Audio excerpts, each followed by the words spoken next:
Bismillahirrahmanirrahim. Assalamualaikum warahmatullahi wabarakatuh.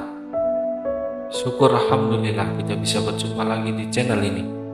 Salawat dan salam selalu dan tetap tercurahkan kepada junjungan kita Nabi besar Muhammad Sallallahu Alaihi Wasallam. Allahumma sholli ala Sayyidina Muhammad wa ala ali Sayyidina Muhammad. Harapan dan doa saya semoga saudaraku semuanya yang menonton video ini selalu diberikan kesehatan, dilapangkan rezekinya, diampuni dosa-dosanya, dan dipanjangkan umurnya. Amin ya robbal alamin. Sahabat beriman yang dirahmati Allah, mencintai dan dicintai oleh sesama manusia, apalagi terhadap suami, istri, anak serta keluarga merupakan kebutuhan batin yang paling mendasar. Terlebih lagi jika kita mau mencintai serta dicintai oleh Pencipta semua makhluk di bumi, Allah Subhanahu wa Ta'ala. Tak dapat dipungkiri segala kebaikan yang Allah hendaki pastilah memiliki tanda-tanda yang unik, baik tersirat maupun tersurat.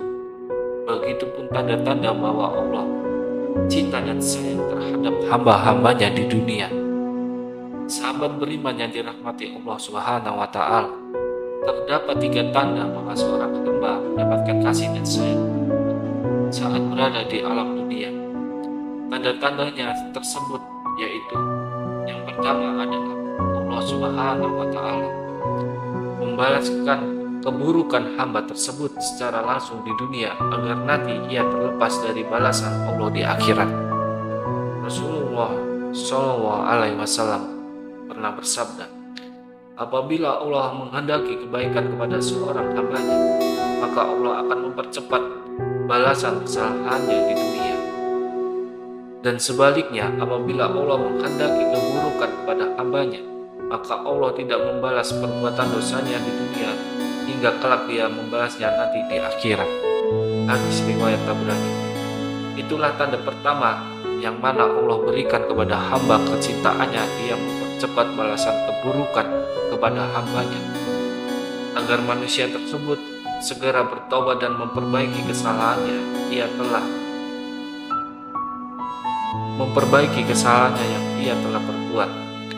Namun sebaliknya, bagi orang-orang yang dibenci oleh Allah, ia akan dibiarkan secara bergelimang dalam melumpuran dosa dan terus-menerus berbuat maksiat hingga lupa dan lalai selama berada di dunia. Sebab itu sudah sepatutnya seorang mukmin selalu menerima segala bentuk kesusahan yang ia terima di dunia dengan ikhlas dan ridho. Mungkin saja itu merupakan hukuman dari Allah akibat kesalahan kita, sekaligus sebagai bahwa dia mencintai hambanya agar kita segera insaf dan bertaubat. Karenanya balasan Allah di dunia sangat tidak sebanding dengan balasan Allah di akhirat. Ketika di akhirat seorang hamba sudah tak memiliki kesempatan lagi untuk bertobat, serta balasannya pun jauh lebih besar. Ingatlah bahwa Allah Subhanahu wa Ta'ala berfirman dalam surat Al-A'raf ayat 168, dan kami coba mereka dengan nikmat yang baik dan bencana yang buruk agar mereka kembali kepada kebenaran.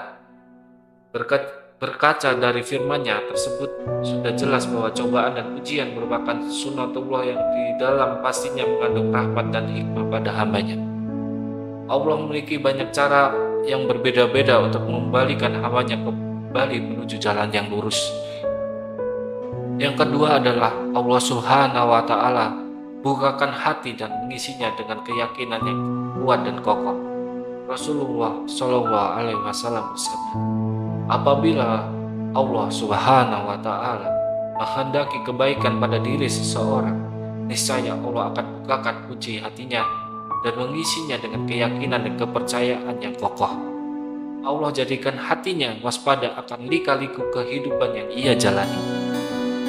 Allah Subhanahu wa Ta'ala jadikan hatinya sehat sejahtera dan lidahnya berkata benar dan perilakunya yang lurus. Serta Allah Subhanahu wa Ta'ala jadikan telinganya mendengar dan matanya melihat. Hadis riwayat Abu Asy'ad dari Abu Dzar.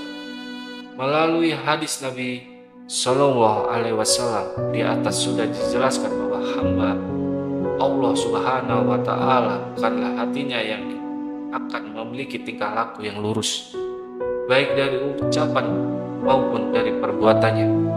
Hamba tersebut akan berhati-hati menjalani hidupnya agar tidak terpeleset ke jurang penuh dosa. Dengan sedapat mungkin menghindari perilaku-perilaku yang tercela.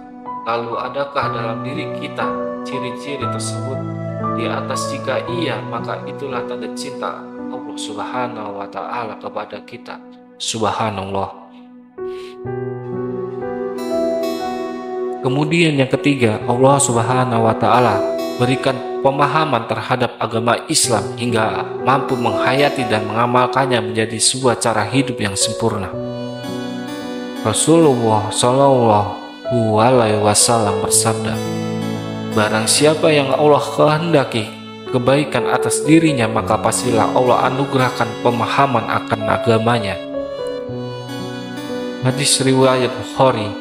Apabila Allah Subhanahu wa Ta'ala kehendaki kebaikan akan seorang hambanya, maka Dia akan memberikan pengetahuan untuk memahami ajaran agama Islam hingga ia mampu hayati dan mengamalkannya di dalam kehidupannya. Seorang mukmin yang diberikan pemahaman tersebut tentu tidak akan pernah menjual akidahnya hanya demi kesenangan dunia yang hanya sementara saja. Hamba tersebut tak akan silau dan cinta terhadap dunia hingga melupakan bagiannya di akhirat. Justru ia akan selalu tunduk dan patuh pada perintah Allah dan menjauhi semua larangannya. Allah Subhanahu wa Ta'ala berfirman dalam surat Al-Maidah ayat 3, pada hari ini aku telah sempurnakan bagimu agamamu dan aku telah cukupkan nikmatku kepadamu dan aku telah ridhoi Islam sebagai agamamu. Sahabat beriman yang dirahmati Allah, marilah kita bermuhasabah dari kita sendiri, menatap jauh ke dalam hati dan melihat kehidupan kita selama ini. Adakah ketiga tanda tersebut terdapat dalam diri dan kehidupan kita selama ini?